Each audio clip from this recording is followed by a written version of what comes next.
Lord, I can also indicate this application has also been served on the state. Yes. By my understanding, attorney, and subsequent to that service of the notice of motion, we invited the respondent in the state to file an opposing affidavit should they wish to do so. By the representative for the state has indicated that they oppose the matter. She's already confirmed that she's not going to submit an opposing affidavit per se. And I accept that information. I accept also that they will address the court based on the application itself, exported from the bar. Lord, I also have prepared heads of argument for the benefit of the court, if I may proceed with himself. Yes. Let us ask the assistance of the court. What order is? Are you sleeping?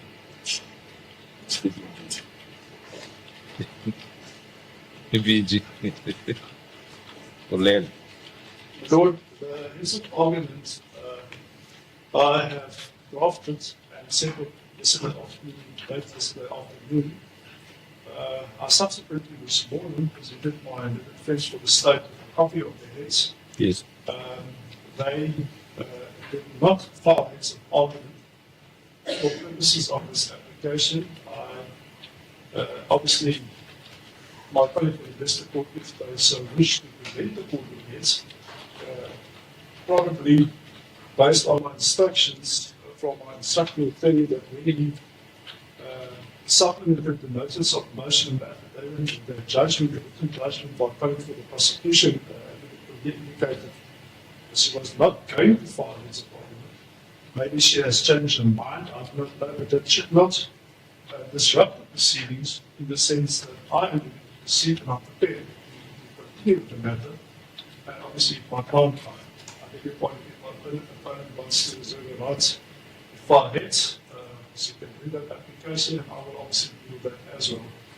Should that You know, when I was still practicing, in this nature of application, I was not filing any papers. I will just wake up and say to the judge, I've got instruction that you recuse yourself. So what I'm trying to say to you is that there is not a requirement that the heads be filed and notice of motion be filed, so, especially in a criminal trial. we did so essentially to assist the court. Yes. And I also understand my colleague's position that it would be necessary. I've got no criticism about that. I'm just taking for the record that is what I was in fault. Yes.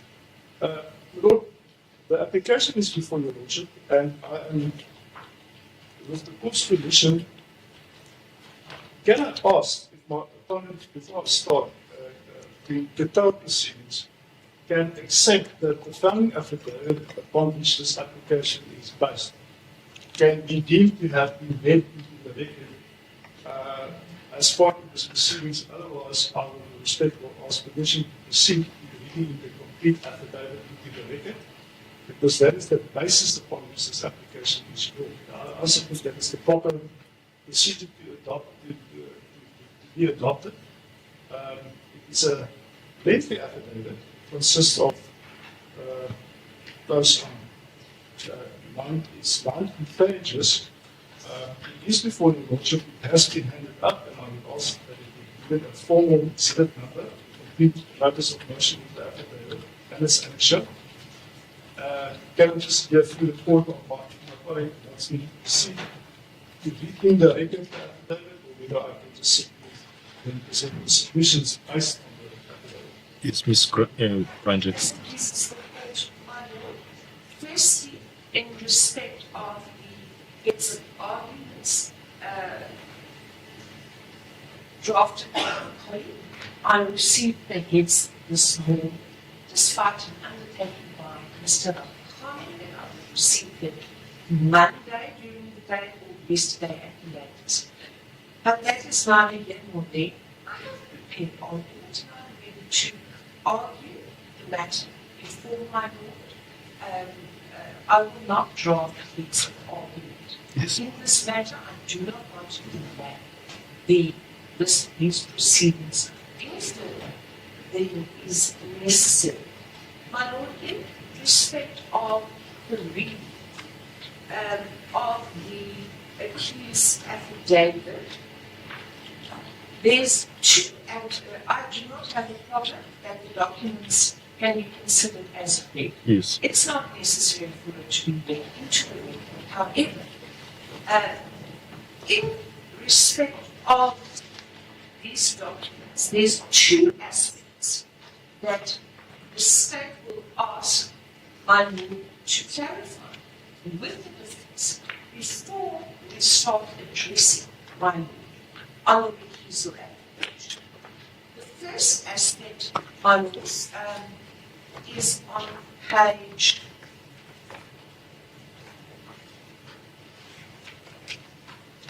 nature of the process. I'm just quickly getting to the notice of motion. It is on page 1 of the notice of motion, Yes. recusal application. Point 1. One of the orders that is asked for is that my lord recuse my lord as the presiding judge in the ensuing criminal trial under case number CC 13, 2021. And then the next part of that, including in respect of the hearing of any interlocutory applications that may arise. Yes. The state does not understand what that means, because if my lord recuses my lord from this trial, That's the end of the matter. that's the end of my lord's involvement Yes. in this matter.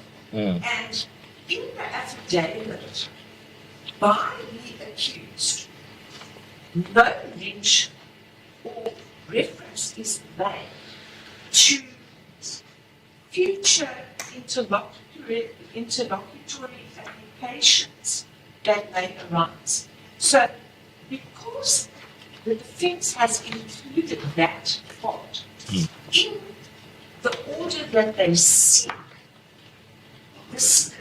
it is unclear what is meant by that. That needs to be clarified by the defense counsel. Yes. The second aspect, my lord,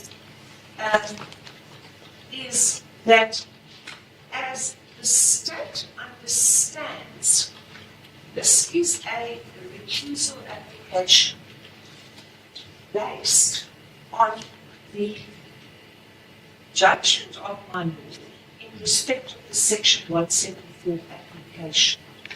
On page 6 of the Is it- founding affidavit, is it- paragraph 7, Is it the paginate page or the it is, affidavit page number? no, it's the affidavit, it's page 6 here, according to the bundle that was served on the state at point number 7, paragraph 7. Yeah. It's, and I'll read it into the record. Does my lord have it before? Yes. It reads, it is my firm belief that Mosopa J has demonstrated bias against me with reference to his rulings and conduct in this case, which has been and or continues to undermine the fairness of the trial. My lord, my interpretation of this paragraph is that it refers to the entire trial. Yeah. Because in this matter, there's been many rulings made by my lord. It refers to the conduct in this case, to my lord's conduct throughout the case. Yes. That is how the state interprets this paragraph, because there's no specific reference made. Yeah, but this paragraph, if you look at the affidavits in total, it's not supported because the basis was only on the 174 application. That is the state's problem. Yeah. Is that this paragraph in Afrikaans is verwys soos heerser genade. It can include, it's on a prima facie reading of this paragraph. The state understands it to mean the entire trial. Yeah. And that paragraph that needs to be clarified because that in itself, the way it's formulated, is prejudicial to the state and this court in this application that is brought by the defense. And it's prejudicial. It's not in the interest of justice. Yes. This paragraph, yes, it doesn't judge it. It's very wide. And that is of concern to the state. And that needs to be clarified also before we even address one Yes. as it is. Yes, Mr. Thank you. I can immediately set the prosecution concerns to rest. It is obviously so that if the Honourable Court finds itself and decides to recuse, it is the end of the matter. So paragraph 1 is possibly just the text of an criteria, description of the relief sought, and concerns the state. No hesitation. Yeah, but I don't know, maybe I have understood, Ms. Kronje. In the event that I refuse this application, does it mean that I don't have to sit in future interlocutory applications? Well, there cannot be any future proceedings in front of the court if the application succeeds. So I will pass. No, I'm saying in the event that I refuse the application. And I understand the difficulty that the state has now, and I will then ask for a formal amendment of the one. Yes. That it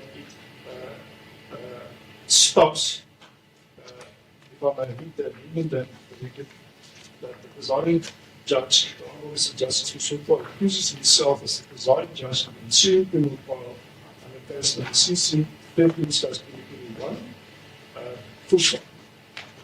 So the rest of the remainder of the paragraph in paragraph 1, that is in the notice of the motion, I then seek to amend and withdraw from the votes. yes, is there any objection? No objection. Yeah. So the remainder As far as- of the And as far as the other concern is raised, I'll just make it you reminded on what's going to be page 6, and I can just see what is the concerns of the state in that regard.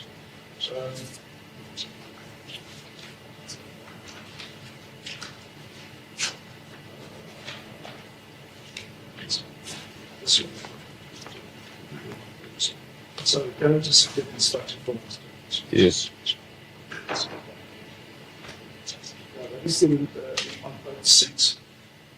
But Lord, to make it very clear, the basis of this case, and that is now the recusal application, rests purely and solely on the judgment in terms of section 174. Yes. So the reference to rulings and conduct in the case, I respectfully submit that if the state also wants clarification, I can also ask for an amendment with regard to that. How can you amend an affidavit? Oh, that's what the affidavit, to make it clear from the law, it only pertains to the 174 application. Yes.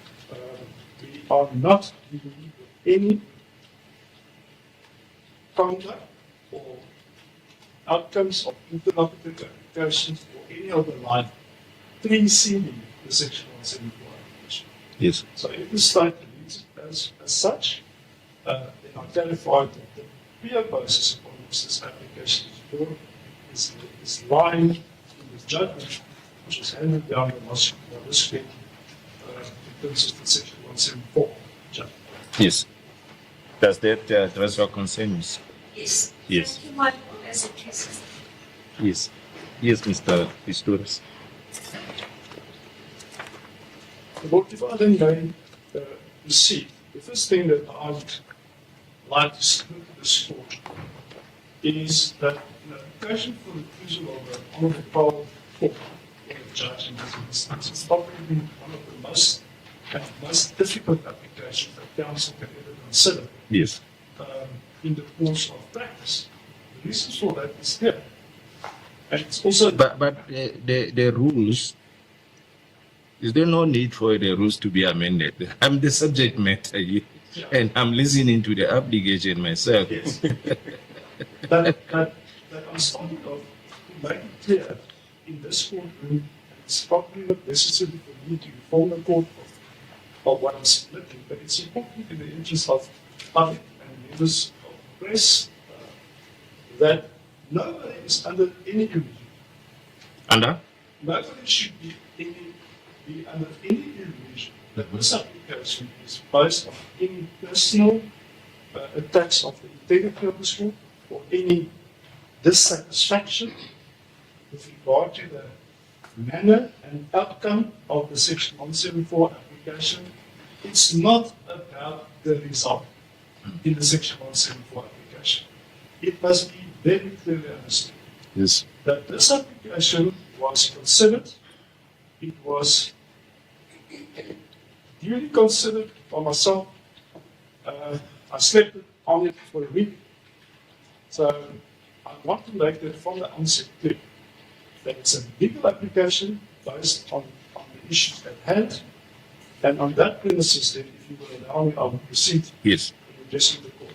Now, it is an argument you refer to Honourable Court to the nature of the process, which is on page 2, and we make from the onset the submission that in this application, based on the affidavit which has been handed to the court, there is ample potent reasons and evidence upon which the applicant for this purpose will show that he harbors a reasonable apprehension of bias from this honorable court, and as a result, relying on the facts which I will allude to later in the submissions, and based on the authority of various courts, including the High Court of the land, that the applicant succeed and should succeed in asking for this honorable court to recuse itself from this proceedings. Now, on page 3 of my argument, we recognize that when one considers the legal considerations and tests for the recusal application, that an applicant, or in this case an accused, has a formidable task. And the reasons for that is right, and it is good why an accused should have regard to the integrity of the school, have regard to the oath of office that you do, that you should, that he has regard of the constitutional duties, which guarantees the right to a fair trial, also in front of an unbiased and fair judge, and that you, as the person sees with this matter, must ensure that justice is served, not only done, but must be received. We say on page 4 that the applicant accused is entitled to have full confidence in the judicial system and the preservation of the rule of law, which is a vital component of the constitutional democracy. The rule against bias is anchored in the confidence that the public reposes in the judicial system. It reflects the fundamental principle of the Constitution that courts must not only be independent and impartial, but must be seen to be so. I refer to various decisions, which I'm not going to repeat, unless it's so that the so-called Sarford matter, which will be the cornerstone of the submissions, will be later certain further cases as a result of that decision, which firmly set these principles in our jurisprudence.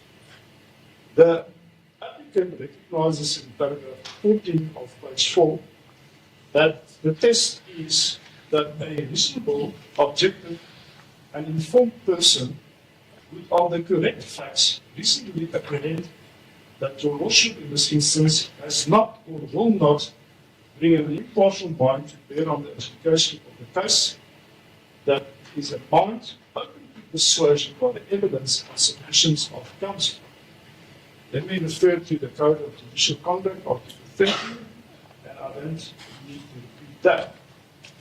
On page 5 and paragraph 16, we submit with respect that this inquiry is indeed a very serious one, and it must be addressed properly. An accusation of bias, however frivolous, if not dispelled, may tarnish the judicial officer concerned and public confidence in the judiciary as a whole. We say with respect that the judge is obliged to demonstrate his impartiality by recognizing the fundamental prerequisite for a fair trial and should not hesitate to recuse himself if there are reasonable grounds on the part of the litigant for apprehending that the judicial officer, for whatever reason, was not or would not be impartial. The court will respectfully also be referred to various decisions that are already submitted, but one of the most recent and relevant judgments pertaining to the law on recusal you will find with respect to in the matter of State versus Zuma and another. That is the former Excellency President of this country, who was and still is prosecuted, I believe, in the KwaZulu-Natal Provincial Division, and the Honourable Koen, Judge of Appeal now, was at the time the presiding officer. And he, based on the facts of that particular case, came to the decision that he has to recuse himself from that matter. Yeah, but that was self-recusal, the judgment. No party brought the application for it. So, but why I refer to the decision is because of, with respect, the very peculiar and minute dissection of the law on recusal. That is the relevance of the judgment. I will rely on the cases referred to by Judge Koen, applying that law on the matter at hand, which he self-recused. Because the greatest respect, I'm of the respectful view that is one of the best judgments that one can find recently. Is it because you are relying on it? Well, it's nothing about the facts, it's nothing about why I recused, different set of circumstances, but I'm relying on it for the very detailed study of the law of recusal. And particularly, when I get to the decision, is reference to findings on credibility and reference to Australian case law where indeed credibility findings were made by a court. And there was a recusal application which is exactly similar that we find ourselves in this particular application where the Supreme Court of Appeal in Australia held that judge ought to have recused. I will get to that when I get there. So we deal with the background and factual basis for this application from paragraph 19 onwards, and we say that the state closed its case, and upon receiving the judgment, the delivered judgment, on the 14th of March and on page 6, the accused had the opportunity to consider the reasons for the refusal of the application for discharge. Now, the thrust of our argument in respect of the submissions that were made in terms of section 174, that there were no evidence upon which a reasonable court acting carefully may or should convict. And we submitted lengthy submissions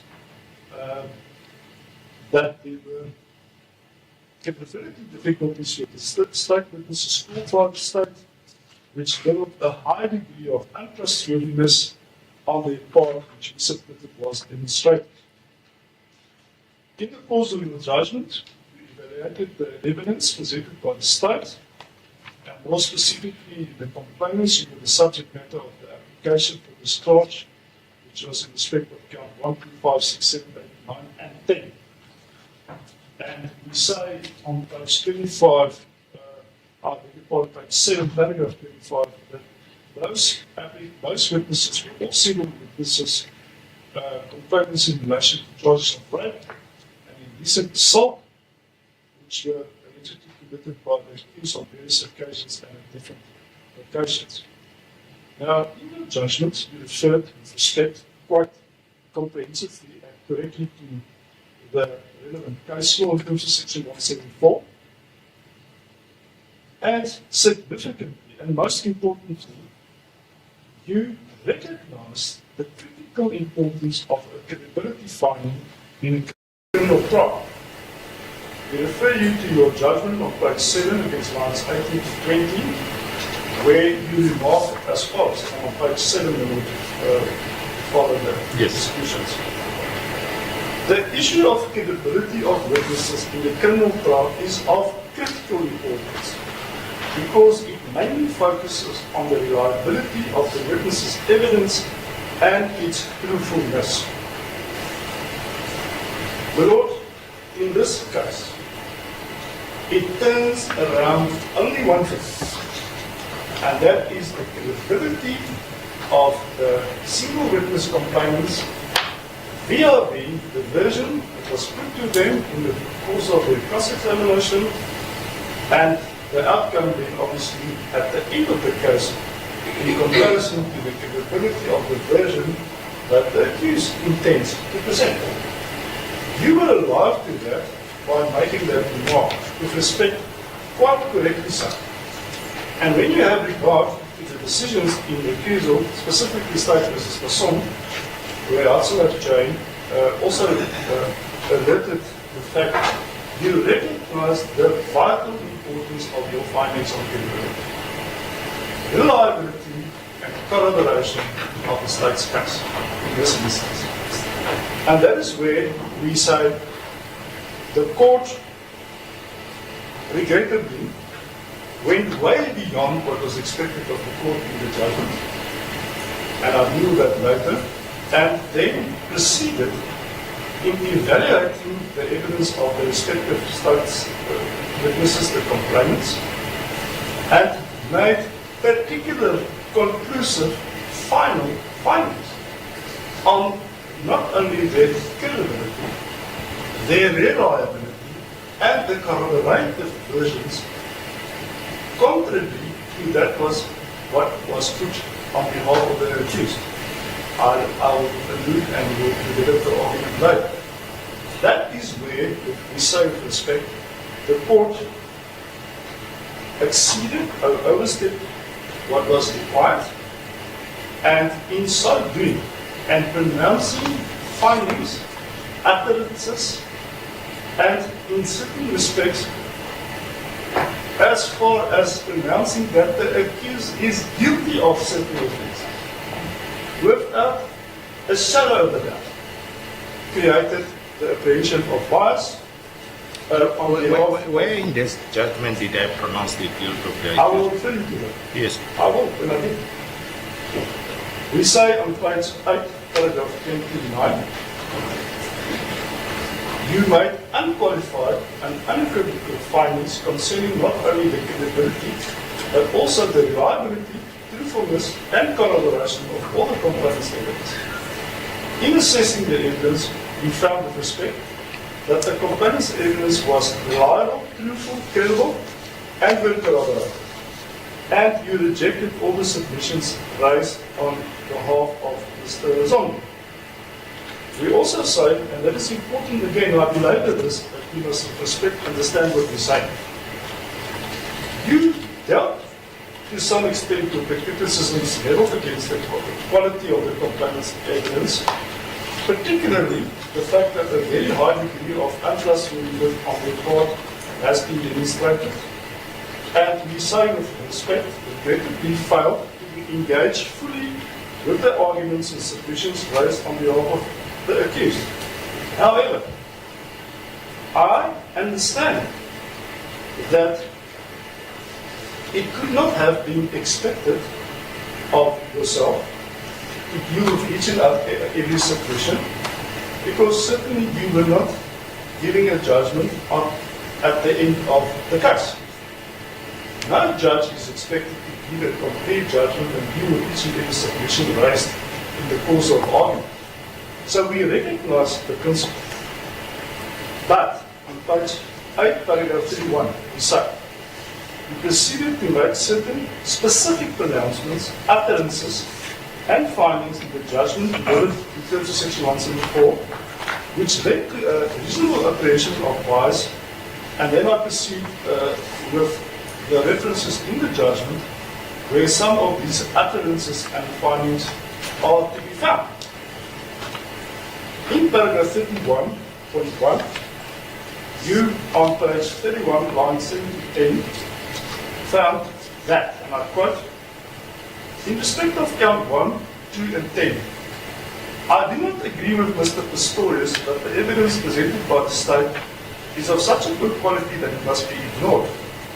Evidence at this stage of the proceedings is deemed to be reliable and trustworthy. Then you proceed. You make the following factual finding. The accused can remember the days on which it is alleged that he raped the complainant, Ms. Mosopa, was criticized that being a former Secret Service member, she would have known that failure to report the rape incident had the effect of not obtaining vital evidence, such as DNA specimen, which could have settled the issue of the actual rapist. This submission, in my considered view, offends the provision of Section 59. And then, I fully agree with Ms. Cronje's contention that Ms. Mosopa was raped as a woman. That is a conclusive finding that my client raped one of the complainants. You previously asked me where did you make such a finding. That is the first of many, unfortunately. We say, It's the first of many. yes, Yes. We'll hear the rest of the I'm many. going to get it. Yes. Paragraph 31.3. We say with respect, that is not the end of the matter. Mosopa J continues as follows. Cautionary rules in sexual offences matters have been outlawed by the above provisions. However, where a court is confronted with the evidence of a child, witness and a single witness, such evidence must be approached with caution, and if it is to be accepted, it must be credible. The very same principle, in my considered view, applies to all the complainants in this matter as they are single witnesses. However, I have already made a finding that the evidence is credible, reliable, and trustworthy at this stage of the proceedings, despite being extensively cross-examined by the accused. There is no doubt what you, with respect, found without even hearing what the accused version is regarding this allegation, which is based on critical credibility findings, where you pronounce yourself without any doubt or interpretation, as Mrs. Cronje will probably argue. That is what you found. And that is not an apprehension of bias, which the accused in this matter have to show real prejudice. Just the potential is sufficient, according to all the case law and authority that I referred to previously. But that demonstrates actual bias. But even if that is not the case, we submit at the very least, that is a apprehension of bias to the detriment of the accused. We say in page 10, paragraph 31.4, surprisingly, you continued in your judgment on page 34 as follows. I am satisfied that Macy's evidence passed this test, despite the incident having occurred more than 40 years ago. The majority of the complainants testified that after being raped by the accused, they saw him laughing and making remarks such as, "Thank you for entrusting me with your body," even though this was disputed by the defense. It demonstrates the conduct of the accused in committing the offenses. Of all the complainants testified that they did not give the accused permission to rape. You know, ask me, where did I pronounce the guilt of the accused? What better example? By quoting from your judgment, stating that it demonstrates the conduct of the accused committing the offences. That is not open for semantics or interpretation. He has committed this offense. We say on page 11, paragraph 32. I respectfully submit that making these findings of corroboration of the evidence of the respective components of each other's versions has gone way beyond the scope of what was required at this stage of the trial under Section 174 of the Act. We say, and I say it with the utmost respect, that in pronouncing yourself that there is an evidential presumption or rule of evidence that automatically deems the testimony of witnesses called by the state to be reliable and trustworthy upon the closure of the state's case is confirming, with respect, the bias against the accused.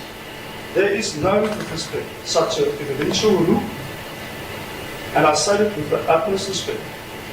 All that you do with respect by pronouncing that peculiar remark is that you are now passing the buck, proverbially speaking, to the accused to say to him, and I'm simplifying this, I believe them. There's even a presumption that at the close of the state's case that they are reliable and capable. Come and convince me differently. That is what you found. And that is not only wrong in law, but it is contrary to an objective and fair, impartial judge. We say in paragraph 34, it is clear from the above that you, with respect, make unequivocal, conclusive findings that Mr. Zondo raped the complainant, Ms. Mosopa, whereas Mr. Zondo has not yet had the opportunity to even answer to this allegation. But you have formed a very strong opinion and finding that he raped the complainant, Mosopa. We say, with respect, that this finding is not only premature, but indicates that you believe that Mr. Zondo is guilty of the crimes which he has been charged, and effectively demonstrated in so doing that irrespective of any further evidence to be adduced, you have already prejudged and taken a decision regarding the guilt of the accused.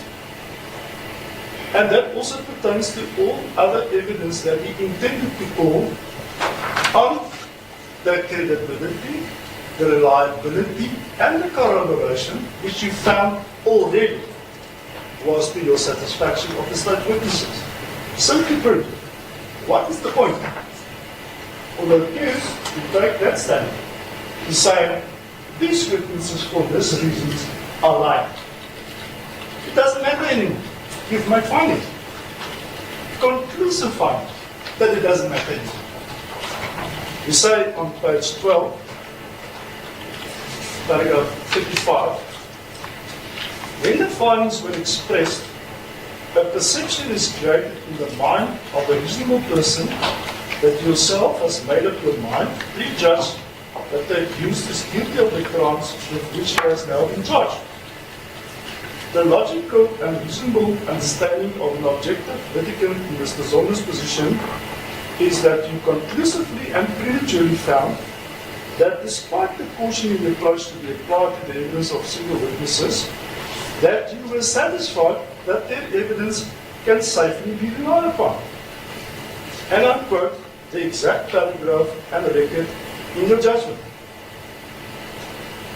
Cumulatively, all the findings, and clearly as a result of that, the conduct of yourself with respect, leaves no other conclusion that the reasonable, objective, and informed person would, on the correct facts, reasonably apprehend that he has not or will not be tried by an impartial mind and a mind, that is with respect to the trial judge's mind, which is open to persuasion by the evidence and submissions of counsel. But Lord, in a criminal trial, maybe we must remind ourselves again about it. An accused has no duty to do anything, has no duty to convince you of the credibility of his version. The state must prove his guilt beyond a reasonable doubt at the end of the case. I refer you to Van der Meiden's cases and others in my head, which I know you know well. Unfortunately, and regrettably, you have already made the decision. It is right, we say, on page 12 against paragraph 38, that the principle of credibility and corroboration only becomes relevant at the end of the trial when assessing all the evidence in its totality. By making a finding at this premature stage, you have effectively prejudged the merits of the case before Mr. Zondo had even had an opportunity to present his defense. The conclusive findings that Mr. Zondo committed the offences of rapes and that his conduct after the incidents according to the complainants, which you found to be credible, reliable and corroborative of each other, without a shadow of a doubt conclusively prove on your finding that he has committed these offences. This leaves the accused with a reasonable apprehension that he would not bring an impartial mind to the adjudication of the matter further. I refer you then to Van Rijden's case, which is held that the court must consider all the evidence in its totality when, at the end of the case, before drawing conclusions on reliability, credibility, and corroboration. This findings of your Lordship in the judgment in terms of section 174 is, with the utmost respect, startlingly in conflict with the authority of the Supreme Court of Appeal. We say in paragraph 42, simply put, having made this critical findings, and I emphasize critical findings, with reference to the previous submissions that I made, where you recognize how critical the findings are, that you have conclusively proven yourself to prejudge the case by making favorable final credibility findings in respect of the complainant's versions, without hearing the accused's version or that of any potential defense witness. It goes without saying that any evidence of Mr. Zondo and his witnesses will be rejected as not credible, not truthful, or reliable, and be dismissed as false. This coin has only two sides to it. If you make findings that are truthful, reliable, and corroborative of each other, past the test of cautionary witnesses, it follows the other can't be similar. So you have, with respect, firmly, in making this conclusive findings, pronounce yourself on a judgment which cannot be reversed at the end of the conclusion of the trial, irrespective of whatever evidence the accused intends to present. We say the result is that the accused's constitutional right to a fair trial, his right to be presumed innocent, and specifically his right to challenge and adduce evidence before an impartial court have been materially and irreversibly infringed. An impartial adjudication of the trial by a judge who is not biased is a cornerstone of any fair trial and just legal system. Regrettably, this is no longer the case in this instance, and that is should you decide to proceed as the presiding judge in this case.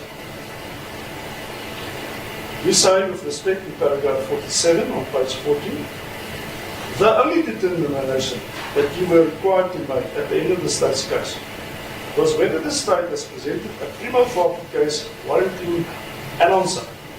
However, yourself, with respect, went far beyond what was required of the court at that stage of the proceedings. We submit with respect that all the complainants in this matter are single witnesses with no objective corroboration for their allegations. No medical evidence was presented by the state, and the complainants only reported the alleged incidents years later. All the complainants, except for the complainant in count 1, Naisiria Name, were former congregants of the church that Zondo led, and they all have a strong motive to falsely implicate him. Naisiria Name also had an ulterior motive to falsely implicate Zondo, which was put to her during the cross-examination of this witness. During the cross-examination, which you, with respect, dealt with, you have, I didn't count, but at least 3 times dealt with how long the cross-examination was, or how extensive the cross-examination was, and the like. Fully knows that the accused denied the versions as fabricated and loose. Yet, you pronounce yourself quite to the contrary, without hearing what the accused is saying. The complainant, Macy Liamami, and I'm on page 15 against paragraph 48.2, who testified pertaining count 1 and 2 and 10, that for purposes of this submissions I will only deal with the rape charge and the indecent assault charge, opened a case 40 years after the alleged incident. All the other complainants opened cases against Mr. Zondo some years after the alleged incidents, by finding that they all corroborate each other and that Macy's version in this regard passed the test, and I quote from the judgment, is with respect not only premature but highly prejudicial to Mr. Zondo's defense. This conclusive finding by the court with respect also applies to the other complainants, because you found that. In dealing with your judgment, and I will quote from the judgment if necessary, in dealing with the submissions regarding the portion of the approach to be applied to a single witness, you found that, yes, I must approach the evidence with caution, but she passed the test.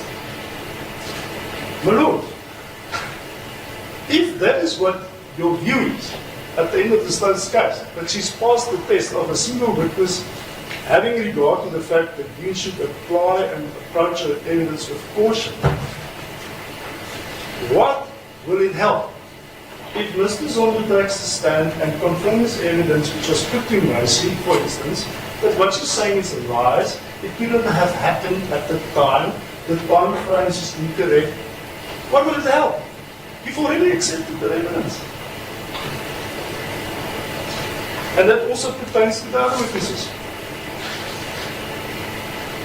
We say on page 16, 48.3, Mr. Zondo denied these allegations during the complainant's testimony, and it was put to them during cross-examinations that their versions are false and motivated by ulterior purposes.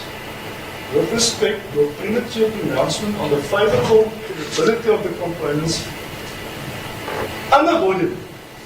unavoidably has dealt a decisive and devastating blow to the case of the accused and any viva voce evidence he may consider presented. And I interrupt myself on this page specifically. The state knows that I was in full preparation and consultation with my client in the preparation to call him as the first witness for the defense. Thereafter, this judgment followed. The judgment followed, and obviously it's informal discussions. Are you going to call your client, should your application be dismissed? Of course I'm going. Now, having regard to what you found, it's changed everything. Everything. We say, on page 49, I respectfully submit on an objective reading of the judgment, there is in fact a pronouncement of Mr. Zondo's guilt on all charges. I've referred to that. On the pages from your type judgment. However, it is in stark contradiction to, with respect, other finding that you made with respect correctly cited. It strikes that where the stated evidence of poor quality which is unsatisfactory and not reliable against the accused and stopped with the accused in his defense at the end of the prosecution's case, this will amount to subjecting the accused to unfair trial. That must be understood within the context of the test of the 174 application. So, in the one breath, you recognize what an accused can expect in a fair trial, but you do, with the utmost respect, 100% exactly the opposite. We say, cumulatively, all the findings and conduct of yourself leaves no other conclusion that a reasonable, objective, and informed person would on this facts reasonably apprehend that he has not or will not bring an impartial mind to bear on the adjudication of the case. That is a mind open to persuasion by the evidence and submissions of counsel. That then brings me with respect to the test for recusal. On page 17 we say, there is no doubt that given all the objective facts and findings, the test for recusal has been met, and that the accused has discharged the onus that rests upon him. And then I quote with respect from the Constitutional Court's decision of President of the Republic of South Africa and others versus the South Africa of the Football Union and others with its correct citation. The correct test approach to this application, and I quote from the judgment, for the recusal of members of this court is objective, and the onus of establishing rests upon the applicant. The question is whether a reasonable, objective, and informed person would, on the correct facts, reasonably apprehend that the judge has not or will not bring an impartial mind to bear on the adjudication of the case. That is a mind open to persuasion by the evidence and the submissions of counsel. The reasonableness of this apprehension must be assessed in the light of the oath of office taken by the judges to administer justice without fear of favour, and their inability to carry out that oath by reason of training and experience. It must be assumed that they can disabuse their minds of any irrelevant personal views or predispositions. And I quote with the bold part of this quotation.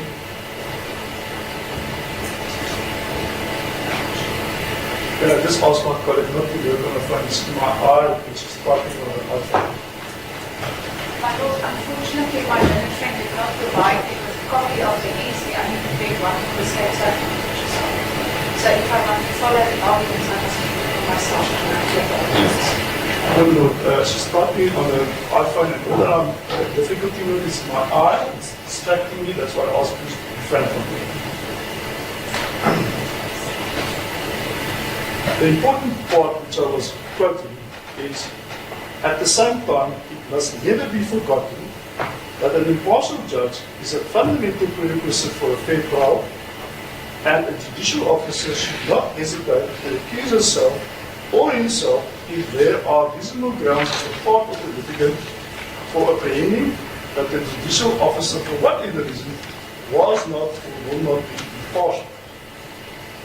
And I refer you to the Supreme Court of Appeal decisions, many of them, where in the earlier Swana's decision, the following regarding the contextualization of the test is as follows. Actual bias need not be shown, merely apprehended bias. And then with reference to the citation of Canadian authority and Cyprus decision, again the principle is confirmed that the apprehension of bias must itself be reasonable in the circumstances of the case.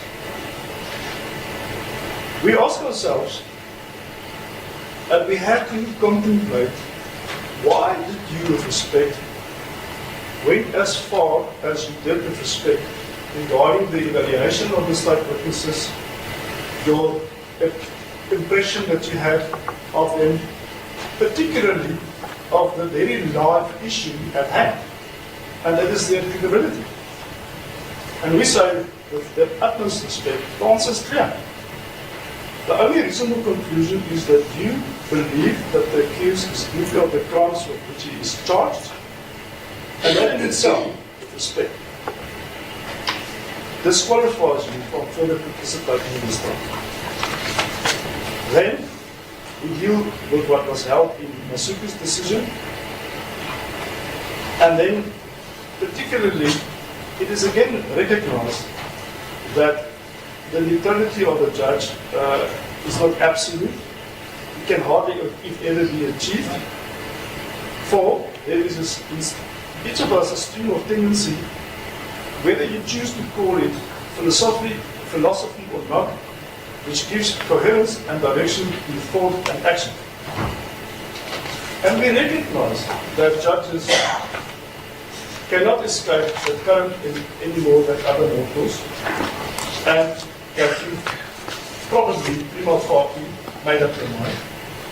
But the difficulty is, you didn't say, I prima facie made up my mind.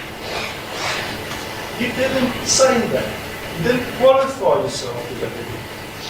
The contrary is, you said, he raped Mosopa. He committed the offences. I 100% agree with Mrs. Cronje regarding the commission of these offences. It's not prima facie. And even if it was, you shouldn't have expressed yourself even with a prima facie regarding their career. That is the essential difficulty that we have with the judgment and the resultant apprehension of bias. We say, with respect, that, and I'm on page 21, with reference to literacy, this is the New South Wales Bar Association, it's also a judgment referred to in all the other preceding matters, that the principle is that a judge should not simply hear a case in all the circumstances the parties or the public might entertain a reasonable apprehension that he might not bring an impartial and unprejudiced mind to the resolution of the question involved in it. And also with reference to the Bangalore principles of judicial conduct, which is mutatis mutandis applicable in this matter, in which it may appear to the reasonable observer that the judge is unable to decide the matter impartially. Accordingly, with respect, we ask that you recuse yourself from this trial. Now, for Lord, in settling this needs, I also referred you to the decision of State versus Zuma and another. That is the judgment, as I referred to you, of Judge of Appeal 2, JA as in Yaudis, which was delivered on the 30th of January 2023 in the High Court of South Africa, KwaZulu-Natal, Pietermaritzburg, Provincial Division, where you will, with respect, and that's the only reason I refer you to that, is in the judgment against paragraph 22 and further on, the court meticulously dealt with the legal principles applicable to an application for recusal, or, as you correctly indicated, in this instance, Judge Poon formed the view that he himself should recuse, despite an application to the court. And I'm not going to repeat that. It is there for the reading. But, however, permit me to just refer to a couple of aspects which he highlighted in this judgment, which I also respect to be submit is appropriate and the thoughts from this applicable. Against paragraph 23, he remarks as follows: the broad considerations to be considered in the recusal include inter alia the following. The court must ensure that public confidence in the justice system is maintained and not eroded. And then, very importantly, litigants should leave the court with a sense that they were given a fair opportunity to present their case and that they received a decision that is not only actually but also perceived to be fair, dispassionate, objective, and free of bias. That, unfortunately, regrettably, is no longer the case in this case. Then, on paragraph 28 of the judgment, Judge remarks as follows: our law does not insist on the proof of actual bias on the part of the judge. The appearance or a reasonable apprehension of bias, if proved, is enough to vitiate the proceedings. When you, with respect, I know you will, consider what was previously referred to as a reasonable suspicion of bias was in the case law and in the authority developed by the Constitutional Court, SARC and other decisions to rather frame it with the word apprehension. But the fact of the matter is that previous referral to suspicion is indicative of the principle, which is still the principle, that there need not be proven actual facts. The mere appearance is suffice.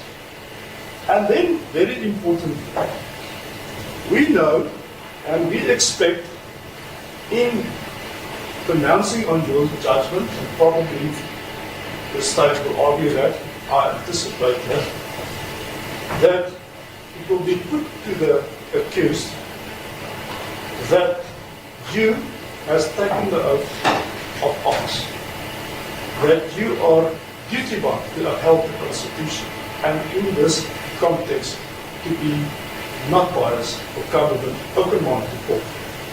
So are you preempting? No, I'm saying. No, but you can't say that I'll be doing. I want to refer you to, if such submissions are made, I don't have the benefit of arguments, and I anticipate that that will be argued. Listen with the utmost respect what Judge Kuhn says if such submissions are made. Paragraph 58. It is no answer for the judge to say that he is in fact impartial, that he abided by his judicial oath, and that there was a fair trial. The administration of justice must be preserved from any suspicion that a judge lacks independence or that he is not impartial. If there are grounds which would be sufficient to create in the mind of a reasonable man a doubt about the judge's impartiality, the inevitable result is that the judge is disqualified from taking any further part in the case. No further investigation is necessary, and any decisions he may have made cannot stand. Why I submit this is in anticipation of the submission, but the applicant should know, and he exceeds and acknowledge that fact, that you are presumed to be not biased. That is how it should be understood. It's not good enough to say that I am. And then there's a reference to all the relevant case law, which I have referred to in my heads of argument. And then what the test is, and there is, didn't count, there's probably 100 cases that the Honourable Kunjai referred to, with reference to the correct application of the test and the like. But I want to get to the conclusive finding in his own recusal application against paragraph 49. Ultimately, reasons must be provided for the recusal, that is in the case should the judge decide to do so, clearly expresses the doubts the presiding judge has in continuing with the case. But now the important part follows. In the final analysis, the valid judgment of the court, applying common morality and sense dictates the answer. The question is whether the alleged manifestations of bias viewed either singly or collectively would give rise to a reasonable apprehension of bias on the part of a reasonable, objective and informed person. Factors raised, if considered individually, might not in and of themselves be sufficient indication that the litigant would not be perceived to have a fair hearing. But taken cumulatively, the complaint that is reasonably apprehended that the judge will not bring an open and impartial mind to bear on the adjudication of the case might be justified. That is exactly what the accused supports to this court. We argue on itself conclusive findings which are dealt with singularly and collectively cumulative, without any doubt, in the position of any reasonable litigant, they come to the same conclusion. In fact, doesn't appear from the papers. No, I will refer to that. I will lastly want to refer you to the decision of MDNtv versus Khan and others. That is a decision that was handed down by the, at the time, acting Judge President of the Northwest, Hendricks J. Judgment delivered 3 December 2021, where in that case there was also the issue of recusal and the like. And I found the summary of the case law particularly helpful if it can assist the court, because from page 3 of 13 against paragraph 5, the Honourable Judge President, as he now is, I believe, started with applying and considering the law with reference to the Southfield method, and then other decisions that followed, La France and others matters, and Basson's decision, and probably a number of 30 or 40 odd cases similarly. And in that case also coincidentally he upheld the application for the recusal. The law, the accused brings this application not frivolous for frivolous grounds.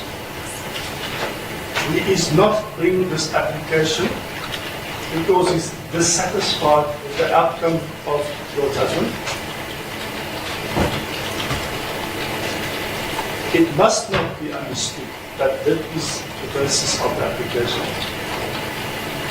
The basis of the application is what you found, how you pronounce yourself in your findings, which is irreversible, conclusive, and with respect, devastating to a litigant who must go to that witness box and say to you, these witnesses are untruthful, not reliable, not corroborated for this reason.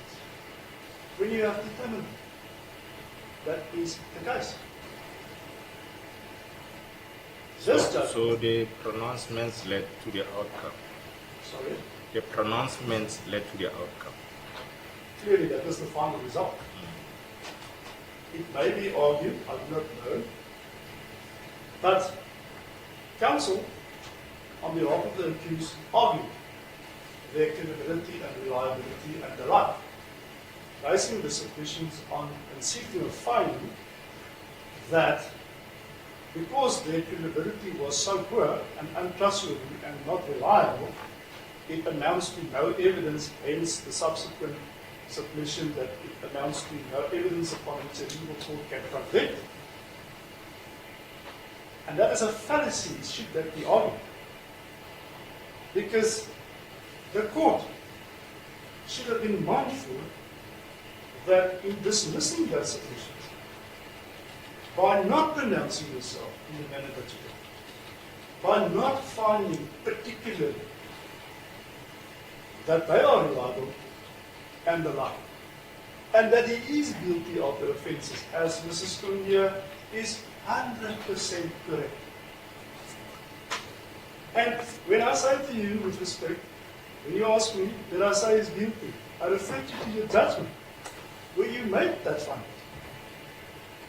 So it follows, and I say that with regret personally, but it's not about personal feelings. Regrettably, you are no longer perceived to be fair, objective, and impartial, and as a result, we ask that you recuse yourself from this case. Court business. Ms. Conte, are you submitting the recusal? I have many submissions to make. Yes. May I ask for a 15-minute adjournment? I just want to consider one or two aspects that my colleague has placed before the this point, Yes. given that I only received his heads of arguments this morning. I am ready to start arguing right now, but I would like to just work that into my mind. Yes, Mr. Van Respect matter. Oh, we have that matter also. Yes, no, I won't be 15 minutes. Are you prepared to wait, Mr. Van Respect? My Lord, I'm in your hands. We are here for the day. I don't have an issue. You won't wait, you must be patient. I have no choice. I've got a senior input. Yes, we'll take a 15 minutes actually.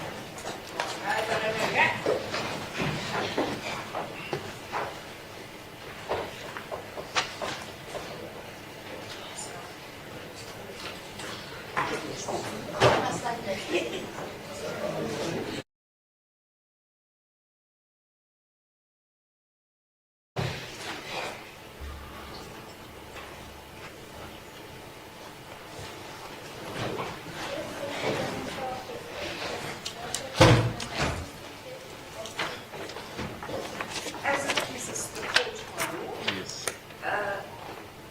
I'm going to start by my argument, and I will in my argument be referring to the heads of argument that was placed before my lord by the defense counsel on behalf of the accused in the 174 application. Yes. Thank you. My lord, this application reminds me of a saying. Look, I'm sorry to interrupt my colleague. Did I hear Rouse is going to start off with referring to the heads of argument in the 174 applications?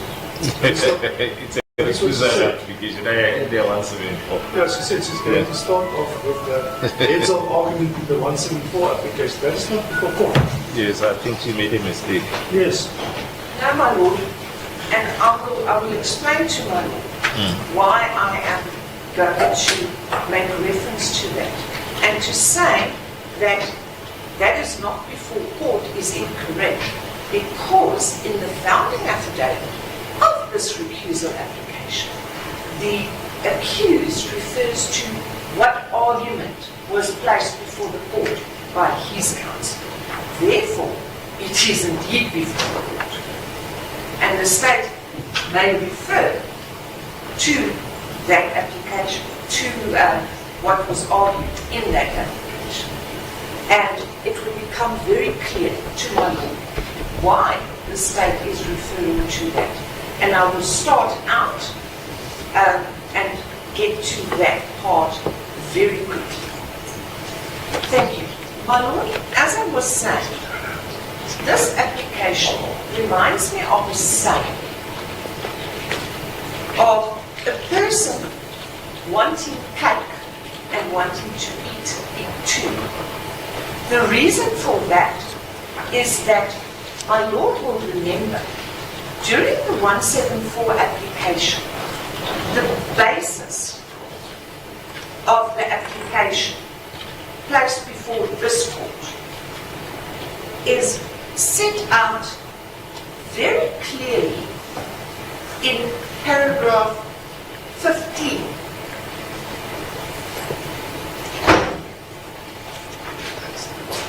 Page 6 of my colleague's heads of argument. And I'm going to read it for my lord because I don't think my lord has that before my lord. Yes. I read from line 2, paragraph 15, page 6. In this application, however, the credibility of the witnesses called by the state significantly have a bearing on the outcome of this application, because their credibility is reliant on the state's failure to present corroboration or through convincing circumstantial evidence, inferential reasoning to arrive at conclusions the state seeks as court to draw. In this respect, the accused argues that the state failed in its presentation of this case. It is tried law, and it was accepted by the state, the defense, and my lord that during a 174 application, credibility ordinarily, according to the case law, plays a limited role. But what the defense did here is the defense relied and attacked the credibility of only the complainants in count 1, 2, 10, 5, 6, 7, 8, and 9. And on page 7 of the heads of argument, this court was referred to the state versus Aglioti. And where it says, Court J held that it is unwise to attempt to banish issues of credibility in the assessment of issues in terms of section 174, or to confine judicial discretion to musts or musts not.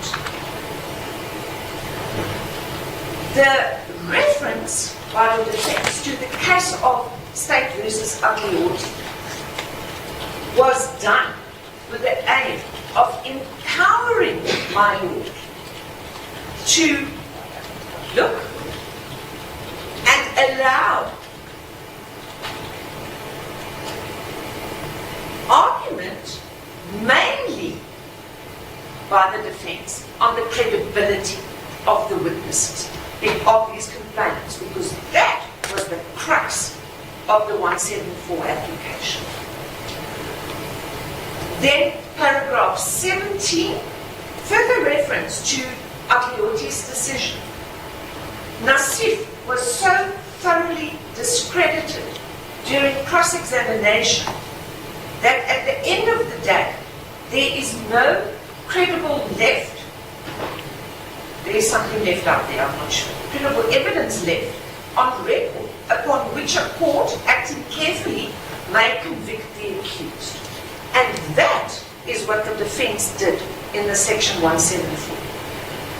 The defense wanted to say to the court, as in the case of Aglioti, the cross-examination of the complainants in casu before my lord was so thorough and destructive of their versions that there's no evidence before this court on which a reasonable court, acting carefully, may convict.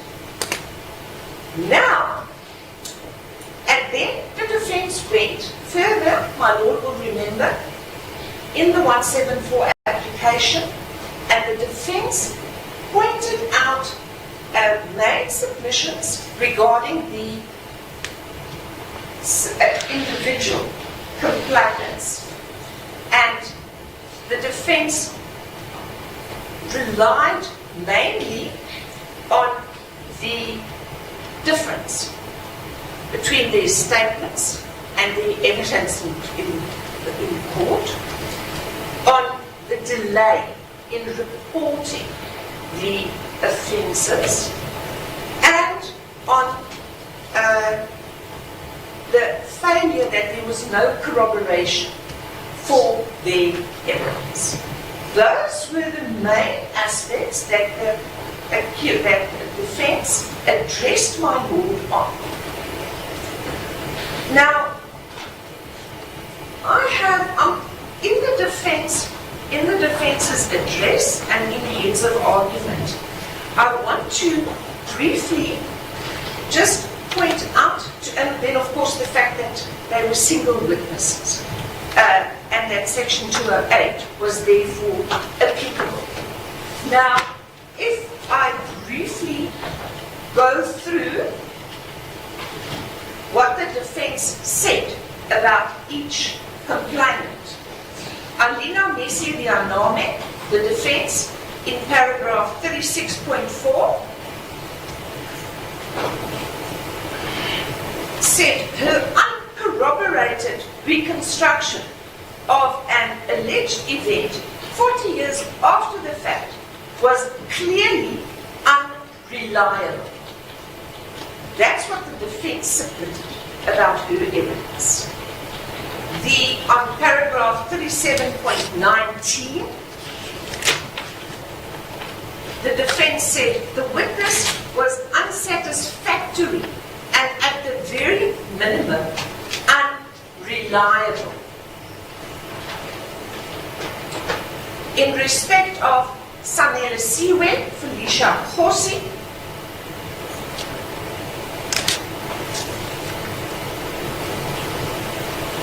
it was said in paragraph 39.13 that the complainant was not a credible witness. Tembisile Stella Mashaba, it was argued that the court should look at her evidence as a reasonable intelligence officer.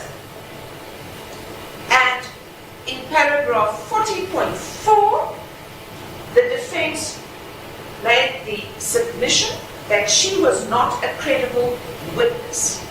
Kakleho Koeli, paragraph 41.10, it was said by the defense the witness was not credible, was contradicted at every opportunity, which is incorrect. Then with Sandwini Kelly, Mofuke, paragraph 42.36, the defense submitted that the witness was unsatisfactory and had selective memory when it suited her.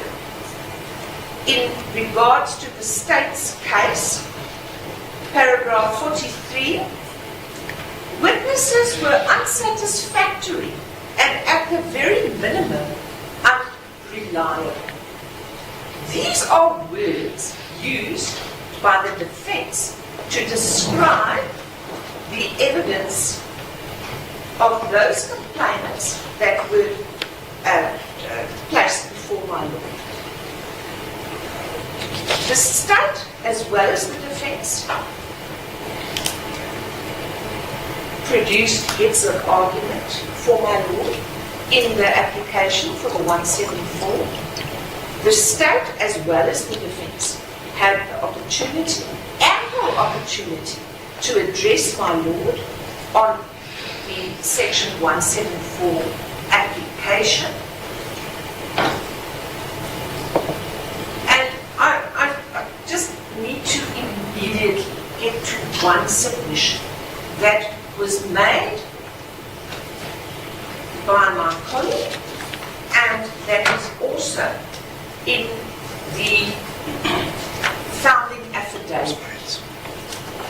And that is that my lord found conclusively and finally that the accused raped Miss Marshall.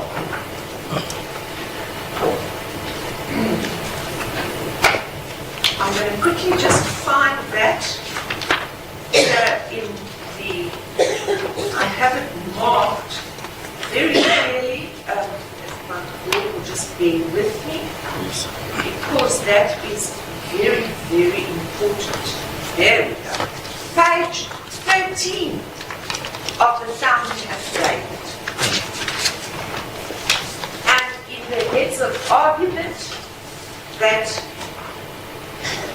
of my colleague, paragraph 34, he says, that is on page 11, he says, it is clear from the above that Mosopa J made unequivocal, conclusive findings that Mr. Zondo raped the complainant, Miss Marshall. That is allegedly one of my lord's conclusive findings that has led to the reasonable apprehension of bias. With the utmost respect to my colleague, he has misread my Lord's judgment. Not only in respect of that, and I'll get to the other findings that my Lord apparently made. And I wish my Lord to just look at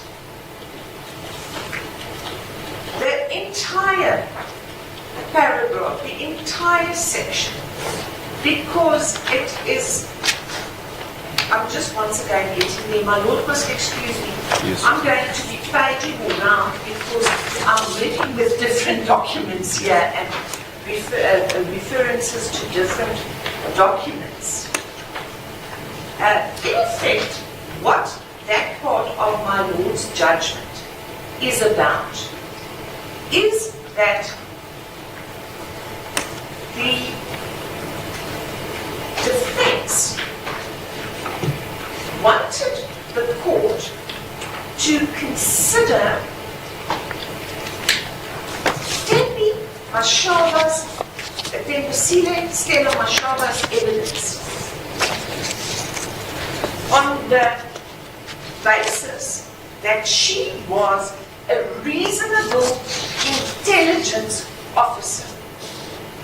And the state made the submission that no, the court cannot consider her and put her over that bar, that as a reasonable intelligence officer, she should have done this and this and this. She should have known this and this and this. And the state's argument was, no, she's not a reasonable intelligence officer. She cannot be viewed or evaluated on that basis. She is a woman that was raped, allegedly, according to the evidence. And that is what that finding by my Lord was. The court didn't find that the accused raped her. The court found that she was raped as a woman.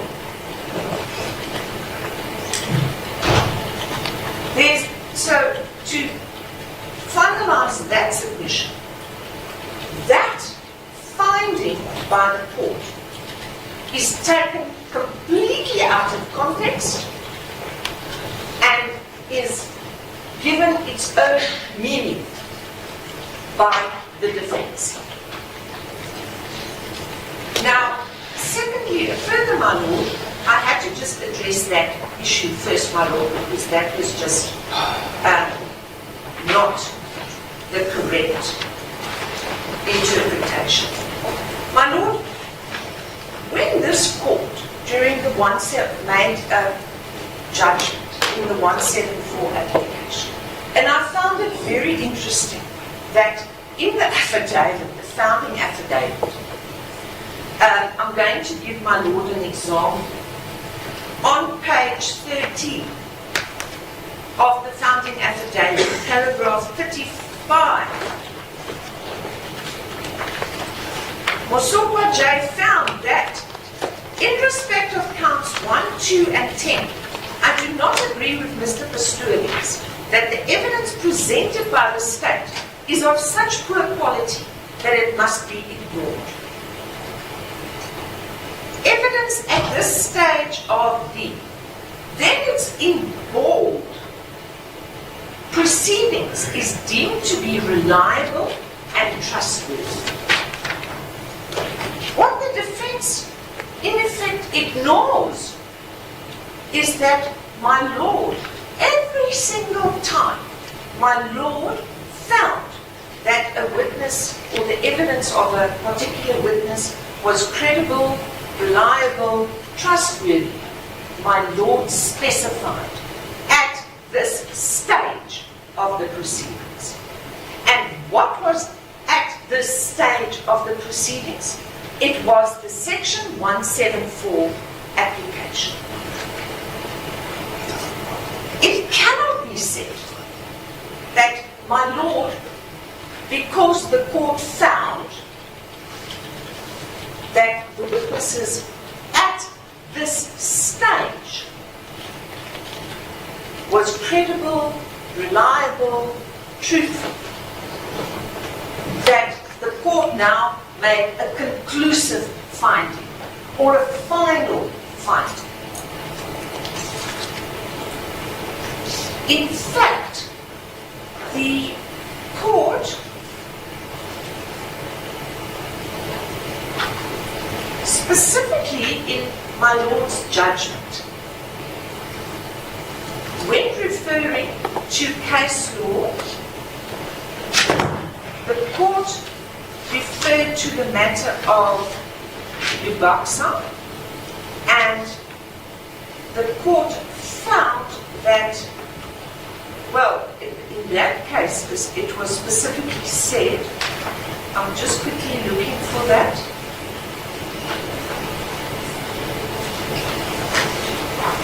I will just paraphrase, I'll look for that in the case law. But it comes down to that if the patient asked the court to make credibility findings, they placed before the court that very shallow, shall I say, they made some submissions in respect of the credibility of the state witnesses based on the police statements, and I have to remind my Lord that the defense still argued, which is not a correct fact, and correct facts is part of the recusal test. It was argued before this court that the statements were taken by expert police officials. My Lord will remember that. My Lord found in my Lord's judgment that there is no such evidence on record. So that is an incorrect submission placed before this court. There are other incorrect submissions that were also placed before this court during the application. But I will leave that at that. I don't want to rehash those issues. And my Lord, then the defense also makes the statement in paragraph 33, page 11 of the argument, that furthermore, there is no evidential presumption or rule of evidence that automatically deems testimony of witnesses called by the state to be reliable and trustworthy upon the closure of the state's case. I didn't find that in my Lord's judgment. I do not know where in my Lord's judgment that comes from. But to put defense counsel at ease, it is the state's submission that simply means that the evidence at the end of the state's case must be prima facie. That is the evidential burden. That is the burden on the state. That a prima facie case must have been laid out. Whether my Lord, now in my Lord's judgment, specifically said prima facie finding, I made a prima facie finding. The court didn't do that. I agree with the defense. I make such a pronouncement. If you go to page 58 of my Lord's judgment, yes, I make it page 58 of the bundle. 28, my Lord. 58. I don't, mine is not up to 58. Of the bundle that was presented by the I didn't get the judgment. yeah, but that's what I said. I said you have the judgment with you. Yes, I have It one. will be page 35 of the judgment. Yes, my Lord. The second paragraph. Yes, I have it here. I have it highlighted. My Lord. A prima facie case upon which a reasonable man expected to be established by the state. Exactly. That is what the court found. And the court continuously, through the judge, as I already submitted, my lord stated at this stage of the proceedings, my lord was obliged to refer to the credibility of the witnesses because of the defense's address to my lord. If my lord had not dealt with the credibility of the witnesses, then the defense would say, no, the court is biased because the court made no ruling about the credibility. Because of their argument and their approach in the 174 application, this court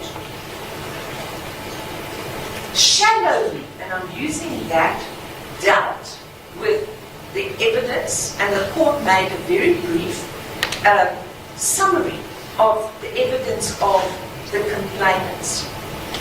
The court did not do a deep dive. That's why I used the word shallow. Did not do a deep dive into the credibility, because that is not what is called for at this stage during a 174 application, because credibility plays a limited role. And what I find very interesting, and why I say the defense wants to eat the cake as well, is that now, during this recusal application, the defense comes and conveniently